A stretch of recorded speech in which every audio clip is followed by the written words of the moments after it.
everybody, it's Neil and welcome to my camper, and I'm in a camper. So what's the problem with the camper? And this one here is 13 feet on the inside.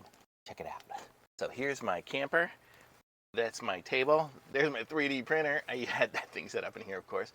And then my bathroom's back there. My kitchen's right there. And you can see I'm right here on the bed sitting here. So this is small. So what do you got going on with a small camper? What do you need? Small stuff. So I do have like a stove top thingy, and I have it underneath right now, a little induction burner. So I got this here though. These are like a couple of colanders. Probably only going to keep one of them because of space.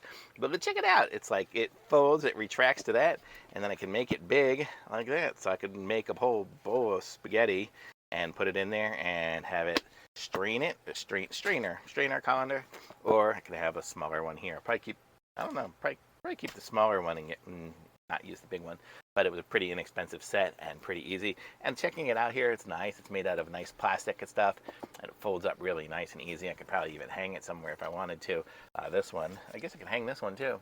So I'm not sure which one. They're both pretty cool, but the space is a problem, so I'll just keep one. It's out to one of my other camper buddies. Actually, I'm in a campground right now. Probably give it to one of these neighbors.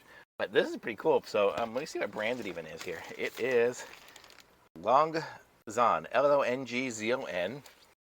That was the brand. I got it from Amazon. I'll put a link to it in the description so you guys can pick one up for yourselves. Here's the barcode information. I don't know what that says. And then just a warning about the plastic bag.